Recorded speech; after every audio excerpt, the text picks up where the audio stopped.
Lions TV, we are sponsored by Regal Elevators and Lifts Consultants Limited, a company that is owned and operated by a Millwall fan, just like every single one of the sponsors that you can see on the screen right now.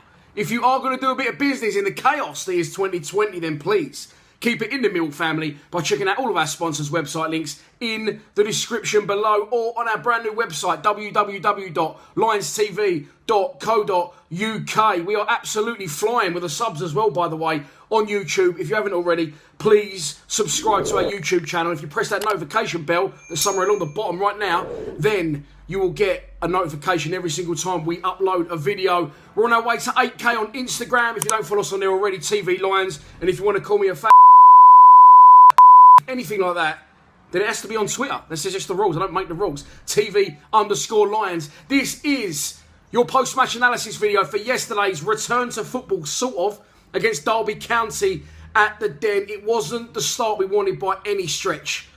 Let's take a look. So I suppose the first thing to look at is, before the starting 11, the crowd. There was no crowd. Did it affect us not having a crowd there? Some say it will affect us more not having the 12th man there. Let's not forget, by the way, we haven't won at home since January against Reading. Our home form this season under Rowett has been a massive problem. And it's weird because the Den has always been our fortress. But we've been a lot better away from home this year, especially against the top sides. Most sides, in fact. The only problem we've had is, I think, 2 losses. Leeds away, and also Gary Rowett's first game in charge away from home, which was against Reading at the Majayski Stadium. And when he does that, when we do well away from home, we go 3 at the back. He stuck with 3 at the back at home. It's not been successful. Yesterday, we went 4 at the back. Was it the right team? Was it the right selection? I'll get onto that after. First off, let's start out by taking a look at the starting 11, which was Barkowski in goal, Marlon Romeo right back, Murray Wallace left back, Sean Hutchinson and Jake Cooper. 2 central midfielders, Ryan Woods and Jason Malumbi. Ryan Leonard was in a 10, and then wide on the right was Jeb Wallace, wide on the left was Shane Ferguson, up front by himself was the big dog Matt Smith. Now, we've been absolutely smothered and pumped full of social media and articles from the press, from the club, from the players, saying we're so up for it, we're so fit, we've got a real belief. We'll pay for other teams' COVID tests if you have to, because there's a massive belief. You know, all systems go, we're going to go all out attack and we're going to go for it, we've got nothing to fear. And you have to have that to an extent. You have to have that if you're promoting or trying to push a business or a brand, which, whether we like it or not, that's what Millwall Football Club is.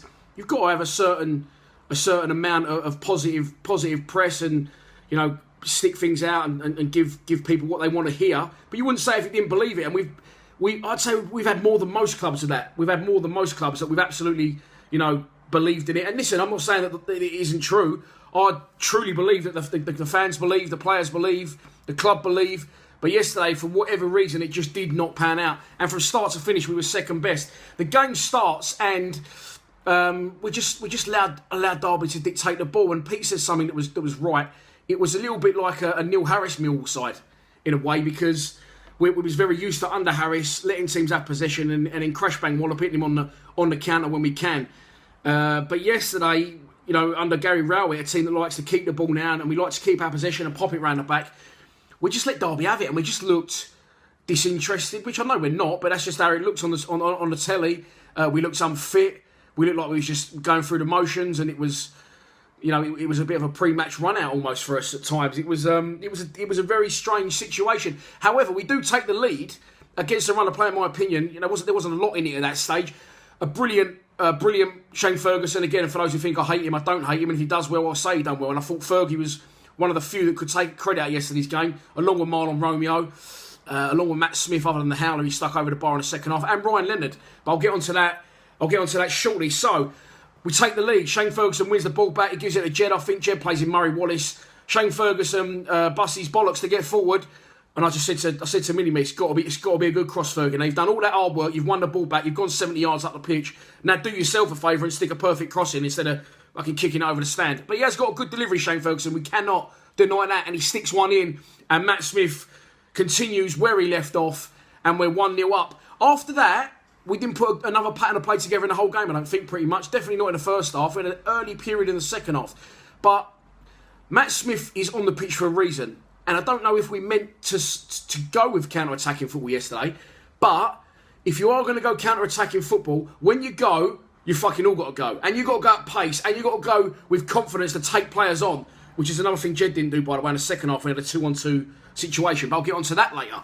Our holding midfield too, Jason Malumbi and Ryan Woods. Boys, I love you both. I think you're great players. You're fantastic players. I love having you at the club. You give us a little bit of quality that we haven't maybe had in recent years. But they're too similar. They're too similar in my opinion. Now, my argument would be they cannot play in the team together. I remember the game we played before, the last home game before lockdown. I can't remember who our opponents were that day. I'm sorry, it could have been... I don't remember who it was. I think we lost 2-1. It could have been Bristol City. However, they're taking 2-yard balls off the centre halves, and anyone can take a 2-yard ball off the back of the centre halves. Just drop it, just too deep. They're on their toes. Get off their toes. One of you can sit, great. Woods can sit and distribute the play. That's fantastic. He's got a great passing range. I felt yesterday he was trying to pick out 60, 70-yard Hollywood balls too often. And Malumbi can get forward a little bit more. I don't think it works with him. Having said that, and someone rightly said yesterday on social media, we didn't have any complaints then when it worked at Nottingham Forest away. No, I didn't have any complaints. They were both brilliant that night, and it did work. I think a big problem that had an effect on those two both sitting is when we go, as I say, you've got to attack with pace. You've got to attack with intent, ideas, and the front four, in effect now, as those two are sitting, are Jeb Wallace, who's full of ideas and he's full of pace, but if he's not on his game, and he was horrendous yesterday, by the way, Jeb, make no mistake, then that's it, he's out of the game. Fergie has got a little bit of pace. Fergie done well yesterday for the first goal, bust his guts to get forward, but he hasn't got the confidence to take a player on. Let's have it right. He's got a good delivery and does all right, but he runs down the line, he cuts back because he hasn't got the confidence to try and take on a fullback. I don't think I've ever seen Fergie take on a fullback. And then you've got Ryan Leonard, who played in the 10. Now listen, I've tried to get on the new Ryan Leonard man bum bandwagon, but again yesterday he done well. I think that was as good as Ryan Leonard has ever played for Millwall, and I didn't have a problem with his performance. But I honestly think he could play in a 10, 46 games in a row, 90 minutes in every game, and he wouldn't set up or score a goal. But having said that, listen, I thought we done all right yesterday, but also he's got no pace. Matt Smith is on the pitch for one reason, and that is to convert crosses. Matt Smith is not mobile at all, but he is effective, and I was wrong about him, and he scores goals. So play to his strengths. You stick one in, he scores. When at any other point in the game did we stick in a cross that Matt Smith could have converted? We didn't do that. We went backwards after we scored. Derby come back into the game, and our defence. I've called this video our social distancing defence because I don't know what they was doing yesterday. Cooper especially was horrendous. I didn't think Hutchinson was too bad. Was they horrendous, or was this Sibley kid just fucking electric? That's another question, because he was dancing through, and it shows again the confidence and the problems it can cause defences if someone has got the bollocks to get the ball and just run directly at back fours. No one does it anymore. It drives me mad. All the other football I'm watching, I've been watching Bundesliga, yesterday, other games. Teams are getting to the edge of the box, and they're not shooting. They're not taking a chance. They're not running at back fours and trying to get clipped in a penalty area or cause problems. Every team wants to just fucking pass it to death. And listen, I'm a massive advocate for passing the ball. I love to pop the ball. I got sick to death of Harris's tactics. But it comes to a point when you've got to start doing things in and around the box with the players you've got on the pitch to do the right things to give them opportunities to score goals. And we didn't do that yesterday, and we just went backwards after the goal. Derby deservedly equalised. Sibley just dances through defence. What a player he looks to be, by the way. And then he nearly does it again, but for a fantastic save by Bulkowski. We go in 2-1 down at half-time, but we got to half-time 1-1, and I still felt, we just up this slightly, boys. We up it slightly, and we can do this. And we will turn Derby over, because there wasn't anything special, but they done well yesterday, and we allowed them to play the ball. We allowed them to retain the ball.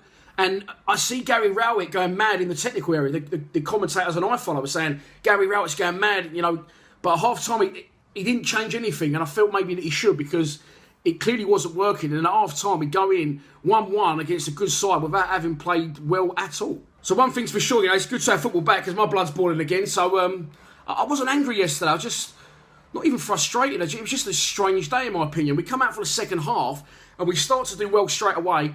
But Marlon Romeo is playing well, but as I said, listen, and again, it's nothing against Jed, because he's our main man, he's our match winner, and when he's on song, he's unbelievable. But Marlon Romeo was getting in good positions beyond him, and Jed was struggling to find him. Jed gets a free kick.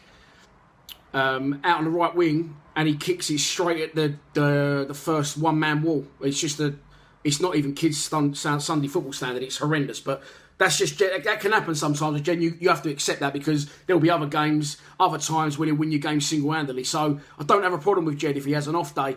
After that, as well as I praise Matt Smith for scoring the goal, for nutmegging Wayne Rooney and slotting in for Ryan Leonard. I didn't talk about that chance, by the way, but we'll let that one go. I'm saying to Mini-Me, he's been brilliant today, Matt Smith. He's done everything right. Marlon Romeo, early throw, catches out the back four. And as I think it was Kieran rightly said in his fan cam, it was a worse miss than John Danny Bavardson at Sheffield Wednesday. I don't know what Matt Smith's doing. And it was just the story of our day, really. After that, you could see the writing was on the wall. Derby were dictating. Rooney was sitting deep in the centre of midfield, and the player that he still is, he's picking people out.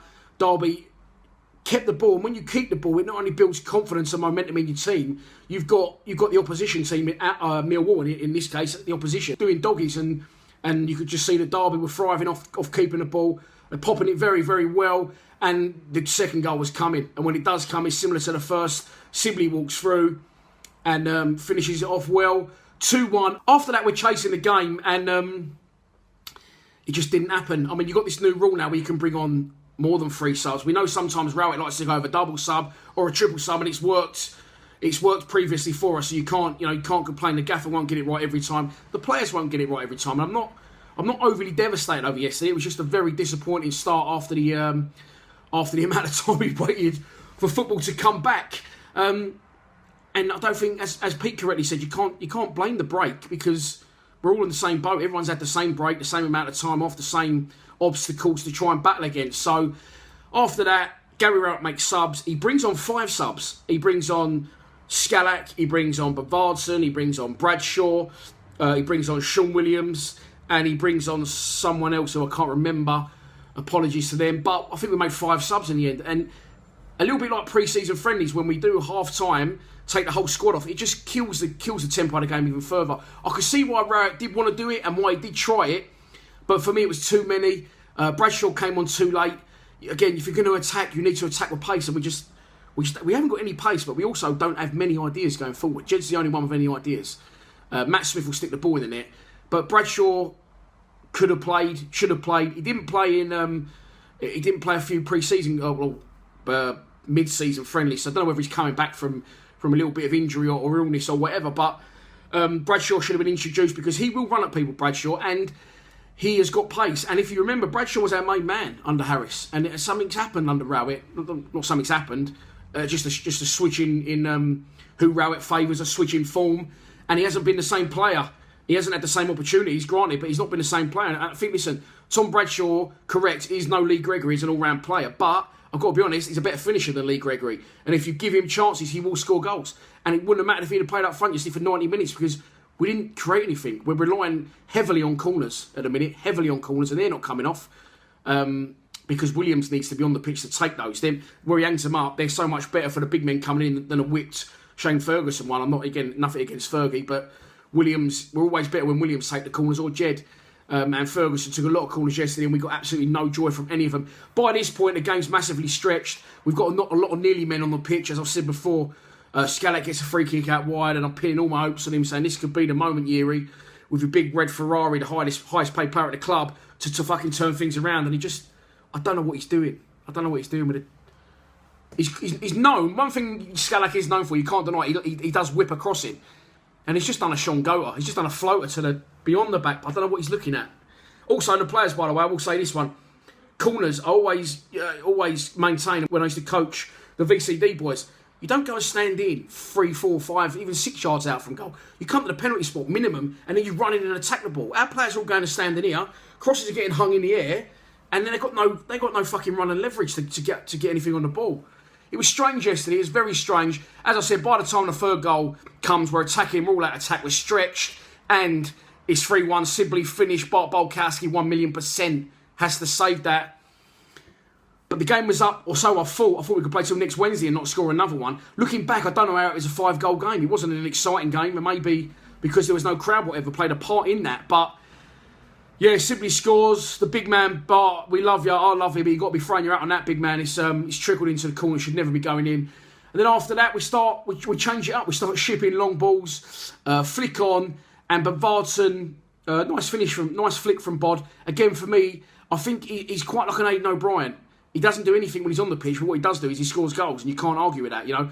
For me, when I saw him coming on, I went, oh, for fuck's sake, why is he bringing Bavardson on? Mahoney, was the other sub that came on. Mahoney came on, I thought done all right.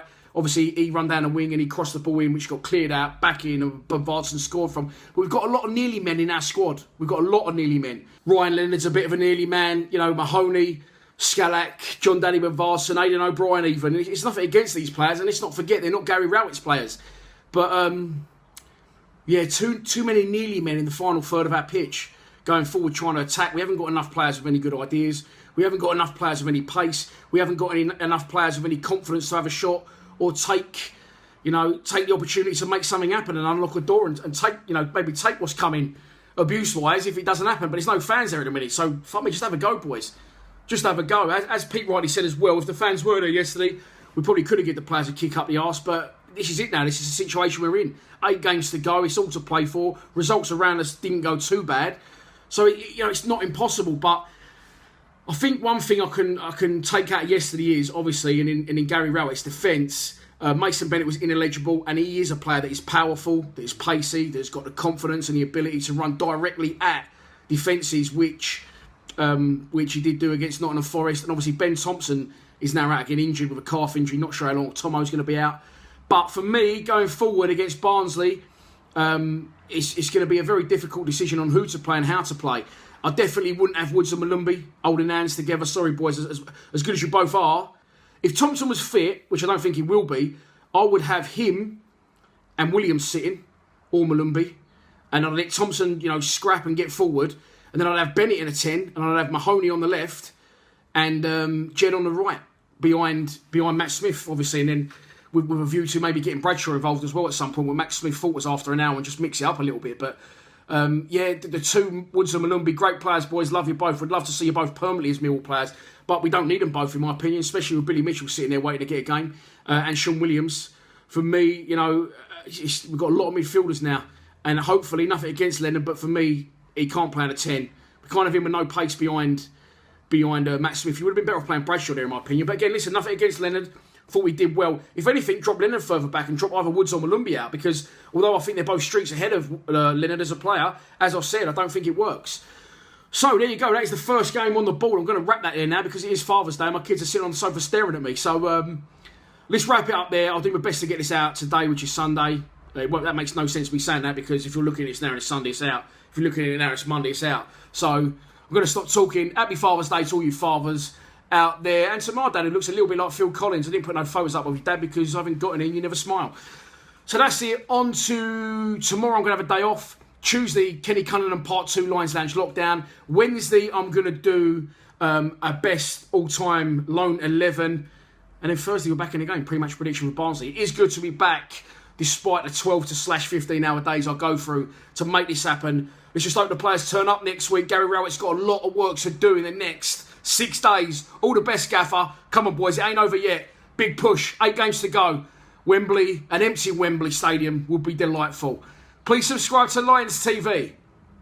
Come on, you Lions.